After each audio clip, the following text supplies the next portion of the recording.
ध्यान से revaluation account को हम लोग बड़े अच्छे तरीके से तैयार कर सकते हैं और इसका ये प्रोफार्मा है। और इस प्रोफार्मा को अगर एक बार ध्यान से देख लिया, इस प्रोफार्मा को अगर आपने एक बार ध्यान से देख लिया तो रिवैल्यूएशन अकाउंट मिनटों में बनकर के तैयार हो जाएगा।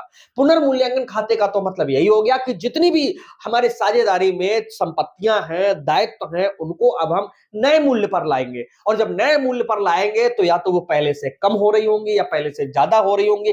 तीसरी कंडीशन में ये भी तो हो सकता है कि वो उसी मूल्य पे हो। अगर वो उसी मूल्य पे है यानी पुराने ही मूल्य पे है तो यहां पर लाने का कोई मतलब ही नहीं है उनके लिए। यहां पर तभी आएगा जब संपत्तियों में कमी या वृद्धि हो रही है, दायित्वों में कमी या वृद्धि हो रही है। तो इसके लिए एक शॉर्टकट अपनाते हैं। इसके लिए हम हिंदी में समझाते हैं, रिवैल्यूएशन अकाउंट को हम कहते हैं पुनर्मूल्यांकन खाता। और इस यहां पर विवरण लिखा जाता है जिसको हम अंग्रेजी में पार्टिकुलर्स कहते हैं। और इस पार्टिकुलर्स के बाद में यहां पर अमाउंट लिखेंगे, यहां पर भी ये पार्टिकुलर्स और उधर अमाउंट। अब हम किस तरीके से इसको तैयार करेंगे, मात्र 5 शब्द हैं, 5 पॉइंट हैं, समझ लो ये तैयार। ठीक कैसे?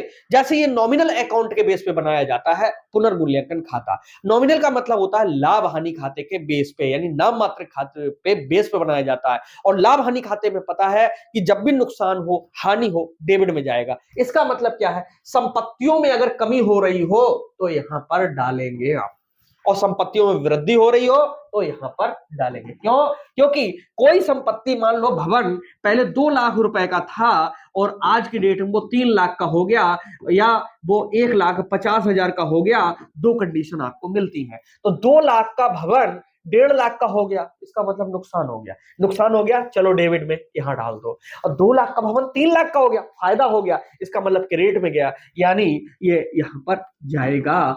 फायदा होने पर यानी संपत्ति में वृद्धि में होने पर इधर और कमी होने पर इधर।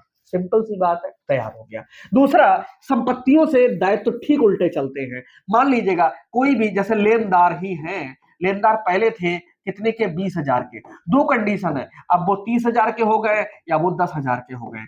अगर लेनदार 20,000 से 30,000 के हो गए यानी बढ़ गए, तो इसका मतलब हमारा नुकसान हो गया। नुकसान को डेबिट में डाल दो यहां पर। ओके, दायित्व में वृद्धि यहां पर डाला जाएगा। और पता चला कि 20,000 से अब 10,000 करेगा यानी कम हो गए, अब तो हमें फायदा हो गया। फायदा हो गया तो दायित्व में कमी इधर आती है। अब देखो सिंपल सी बात है, संपत्तियां अगर घट रही है नुकसान हो रहा है, दायित्व बढ़ रहे हैं नुकसान हो रहा है, क्योंकि दायित्वों का हमें पेमेंट करना है और संपत्तियों से पेमेंट मिलना है। तो ये 2 आइटम आराम से आपके समझ में आ गए होंगे। ठीक है, चलिए तीसरा आइटम कौन सा है? अगर कोई आकस्मिक दायित्व हो जाए, आकस्मिक का मतलब पहले से कोई पता नहीं था लेकिन अचानक हो गया, तो समझ लीजिएगा कि एकदम यहां पर आ जाएगा ये आकस्मिक दायित्व, यानी हमारी हानि बढ़ जाएगी, हमारा खर्च बढ़ जाएगा, तो डेबिट साइड में आ जाएगी। ये आकस्मिक का मतलब क्या है? कोई भी कानून तोड़ा तुमने, जुर्माना पड़ गया तो तुम्हें देना पड़ गया, तो क्या है?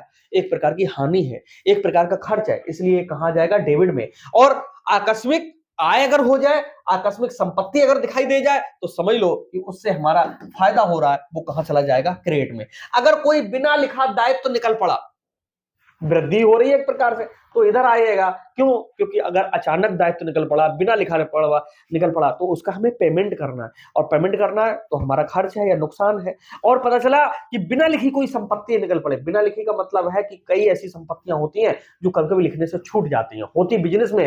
अब कोई नया व्यक्ति आया तो याद आया कि अरे ये भी एक संपत्ति, जैसे ये पेन है हमारे जो ऑनलाइन क्लासेस की संपत्ति है। पता चला कि हमने डिस्प्ले लगाया, लिख दिया, कैमरा लिख दिया, मतलब इंटरनेट और जितने भी यहाँ आइटम लगे सब लिख दिया, इस पेन को लिखना भूल गए। क्यों? काम चल रहा है, सबको पता है चल रहा है तो चल रहा है। ठीक, अब पता चला कोई नया व्यक्ति आया, हमने सारा हिसाब किताब देखा, अब देखा अरे ये पेन तो लिखना भूल ही गए, अब लिखो, तो हमारी संपत्ति बढ़ी, इसका मतलब है हमें फायदा हुआ। ठीक, संपत्ति बढ़ेगी तो फायदा होगा, इधर लिखा जाएगा। और पता चला कोई खर्चा निकल पड़ता कि मान लीजिएगा कि अभी किसी भी व्यक्ति के पैसे देने बाकी थे, तो समझ लो कि वो बिना लिखे दायित्व है, तो वो इधर आ जाएंगे। ठीक है, और याद रखिए इन 4 के बाद में देख लिया जाएगा।